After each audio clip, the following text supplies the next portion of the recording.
It's gonna go to some place you might see coming where you're going home. There's my wife going to the bathroom. Hi, honey. Yeah, ever since the baby, she has to go and go all the time. Sorry, honey.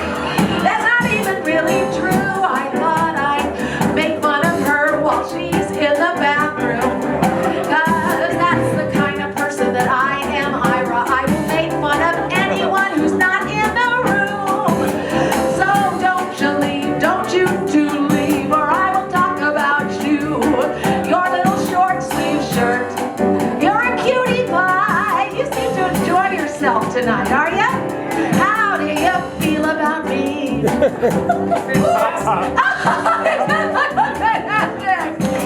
Last week there was a lady sitting in a chair. She wasn't having me unaware. I literally stood over here, Michael, and begged her to like me. I said she was sitting right there, and I said, please. Is it something? Is it I'm too loud? I'm too much? And she wouldn't even look at me. And she threatened to throw her water in my face. That's what she did. But I'm okay. Michael Orland will always be my friend. His dog Jinx flew across the country with him. He's a dog kind of guy. Hot dog, he loves his doggy. The next person coming up here now is someone who's already on the stage. Who is it? Is it Clint? No, no, no. Is it Michael? No, no, no. It must be John Miller.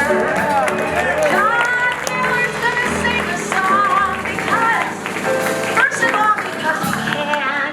Second of all, because he's got the music in him. He's a music man, John Miller. Let's hear you do your stuff.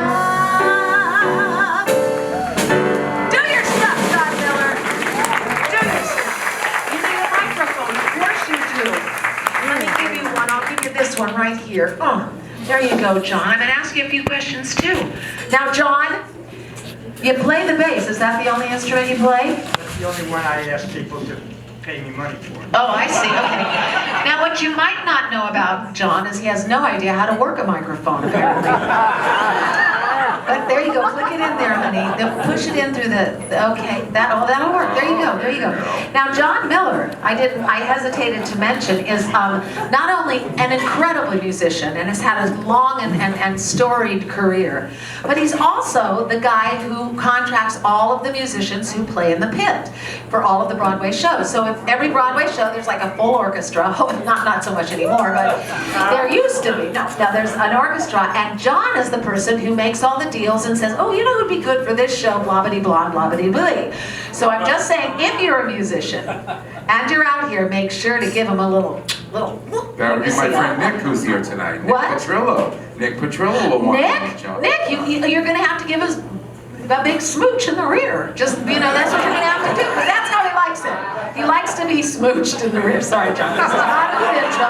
Not a good intro at all. But I'm gonna just say I love John Miller like my brother. And I'm very excited he's consented to sing a song for us tonight. John Miller!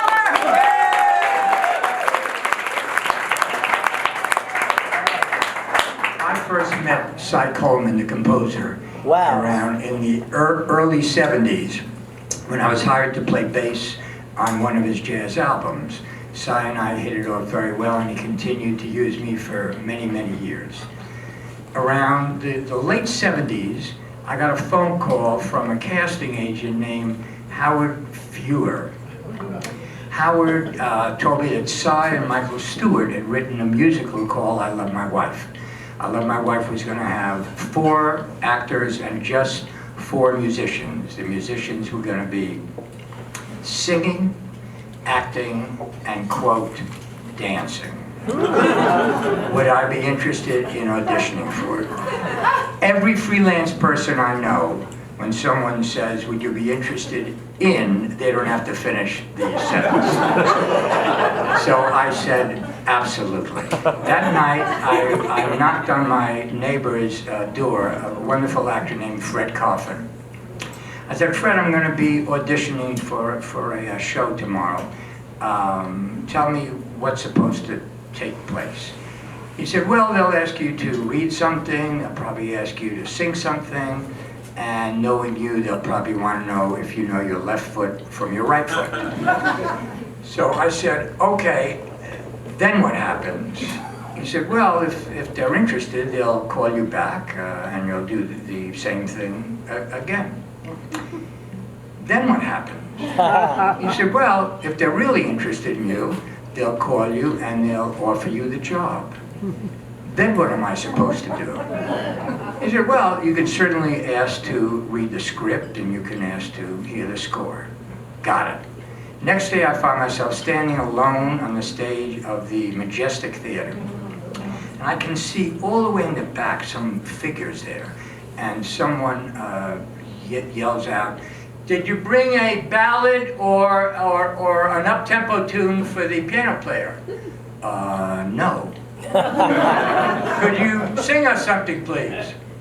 Now, by coincidence, I happen to have my acoustic guitar with me because I had some work done on it. And I said, could I sing you guys a song that my brother wrote about Henry David Thoreau?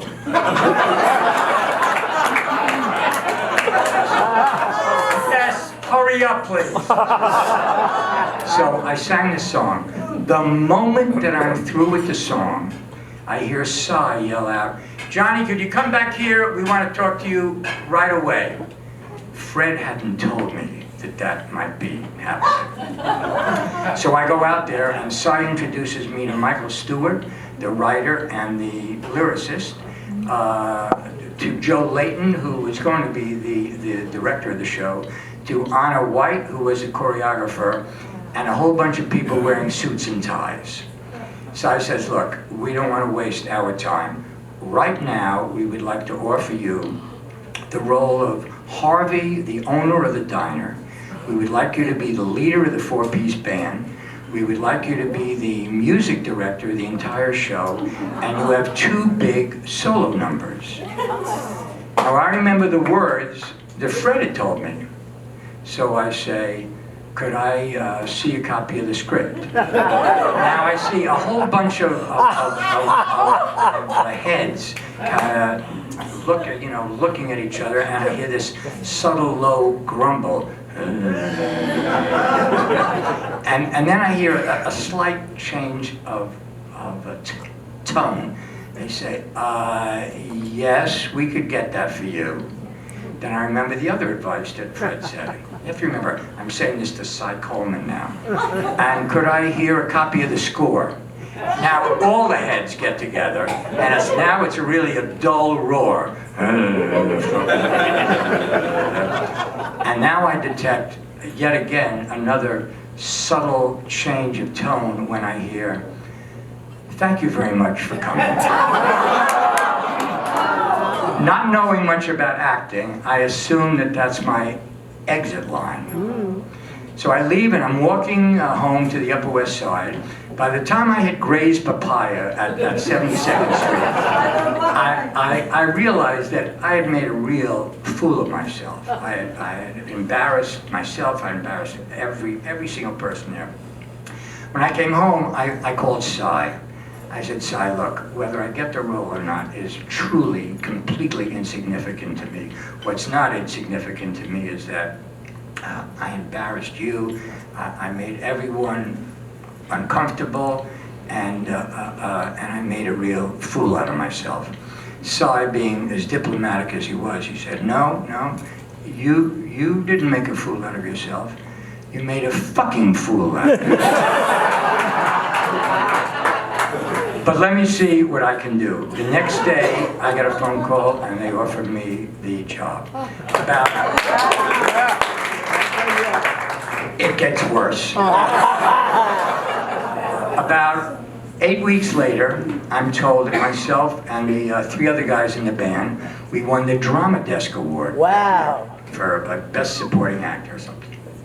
That night I knocked on Fred's door again. I said, Fred, what the fuck is a drama desk award? I'm the guy that sang that song, Hey They're Good Times. Wow. Now we go to 1981, and Cy says to me, I have this show called Barnum coming in. Would you like to be the music contractor for it? I looked at Cy, I said, Cy, absolutely not. He looked at me incredulously. Now, I knew very little about Broadway, other than being on stage in I Love My Wife. I'd subbed as a bass player a couple of times in the original Promises, Promises, and I had subbed in the original Grease, and I subbed a couple of times when Paul Schaefer was a music director of Godspell at the Promenade Theater. I knew absolutely nothing about contracting. But I had heard rumors, we had all heard rumors, and there was this sort of connotation that it was a real kind of seedy, slimy kind of scene. So I said, Cy, I'm a busy guy, I'm a single guy, riding my motorcycle all around town, having a great time, it's not for me. And Cy said this line that he loved to say for decades.